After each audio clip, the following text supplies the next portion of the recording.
Alright, magandang umaga sa inyong lahat. Ito naman si Uncle Official Vlog. Dito ako ngayon sa Ligaya's Kitchen at papacheck ko na po ang aking mga pinamiling mga gulay. Shout out ko lang kay Kuya Oji na laging nakaantabay pag naghatid na kami ng aming palengke. Eto na, lasing pa si Kuya Oji. Shout out sa iyo, Kuya Oji. Antok pa siya sa paghantay sa amin. Sibuyas.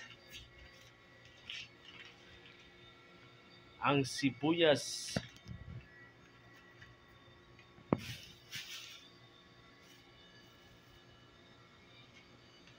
Papacheck ko daw yung dahon, Kuya Oji, dahil daw dun sa nangyari sa binigay sa akin kahapon na medyo kasing pangit ko daw yung binigay.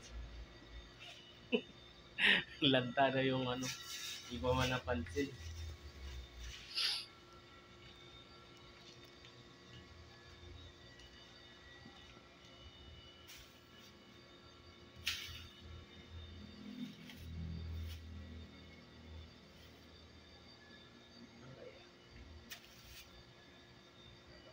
Ang wala kuya is pandan.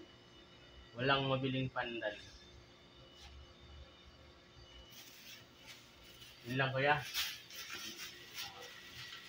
Ay, chinecheck pa ni Kuya Oji yung mustasa kung kano kaganda.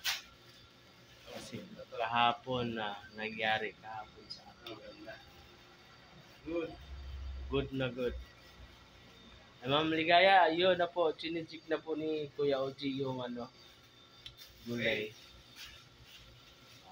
Okay, okay na kuya? Yun lang mga ka-uncle.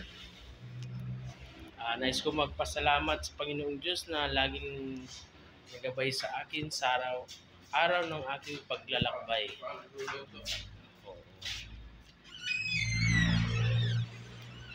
Shout out din ako sa mga kilala ko dyan, mga followers, viewers. Magandang umaga sa inyo at especially sa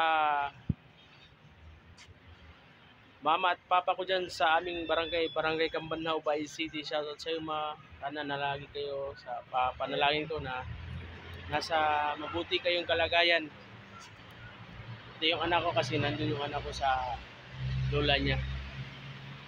Lagi kang mas malusog anak at lakot sa Diyos. Shoutout din pala ako sa kapatid ko dyan sa Bacolod City at sa yung nasa kapatid ko dyan sa Mindanao, Bukidnon, Mindanao. Sa mga tsuhin ko dyan, shoutout sa inyo. At especially, shoutout sa iyo, laging nakaantabay sa akin, asawa ko at mga anak ko. At yun nga, isa-shoutout ko din ang lagi kong kasama, si Alden. Salamat sa iyo, Puging Alden. Yun lang mga ka-uncle, mga ka-ante. Tapusin ko na ang ating video na ito. Sana hindi kayo magsawang support na sa akin. Alright, bye-bye na po.